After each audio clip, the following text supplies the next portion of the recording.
laboratory operates as a standalone facility with staff trained in the latest biosecurity techniques for virus detection and is equipped with state-of-the-art fungal and bacterial diagnostics technology. The Avocado Industry Council has signed a joint venture with Riversun to import 15 new avocado varieties and rootstocks.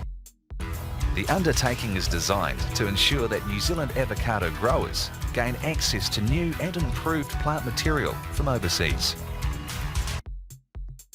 The soil in these coastal regions is predominantly sandy or volcanic. On the sandy soils, orchards are routinely irrigated, whereas orchards on the volcanic soils in the Bay of Plenty are generally grown without irrigation inputs.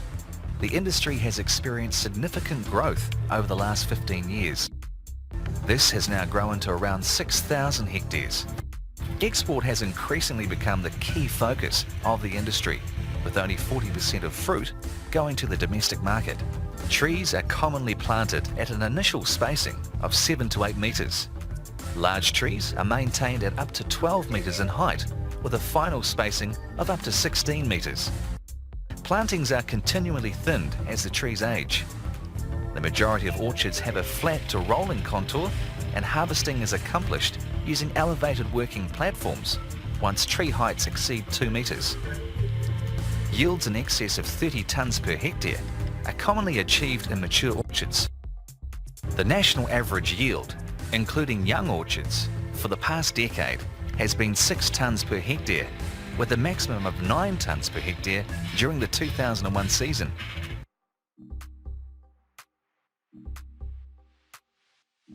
Stephen Wade describes microcloning as the Everest of plant propagation. It took a decade of practice before he commercialised the process at Linwood, and another 4 years before they were able to produce significant volumes. We start by selecting a seed and we simply germinate that. With heat and water we can germinate that. So that grows on to that stage. That's just a month more advanced than that one. When we get to about this stage, we then graft on what will become the potential rootstock. We call this the nurse seed, and we call it that because all it does is nurses our little clonal tree through the process. And in the end we're going to sever it and get rid of it. So the next step is we graft on a little piece of rootstock. This shoot here, one or two of them, will grow in the dark, perfectly white, perfectly lily white. So we'll get a stem coming up here, and that is the area we will get to root. So what we do, we come in and we wound the stem and apply some rooting hormone, and that's the step we've got there. So this is where the roots are growing. When this gets to the right maturity, we then are going to graft our fruiting scion onto here, which is our Hass or Puerte or whatever you like. And that's the stage we've got to here.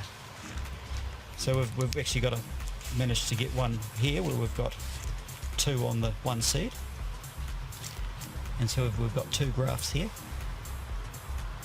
When this sprouts sufficiently, effective control is obtained with an integrated pest management program. Utilising ground-based modified air blast sprayers and helicopters, spray applications of copper fungicides is regularly performed. The country's temperate climate leads to high production and delivers a larger sized fruit with better taste and high lipid levels.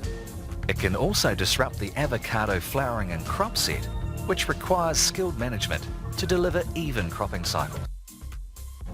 To meet the anticipated production increase and accommodating irregular fruit supply cycles, the problem of irregular bearing is a key research supported by grower contribution and an in-house research capability.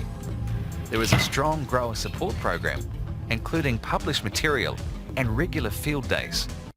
The cool New Zealand climate means that the Hass crop hangs on the tree for a long period before reaching maturity. Fruit quality is maintained on the tree for an extended period. Typically, fruit reach a harvest maturity of 24% dry matter in 10 to 12 months from flowering. The main harvest period extends 11 to 17 months from fruit set. The last of the crop is harvested for the local market up to 20 months after fruit set.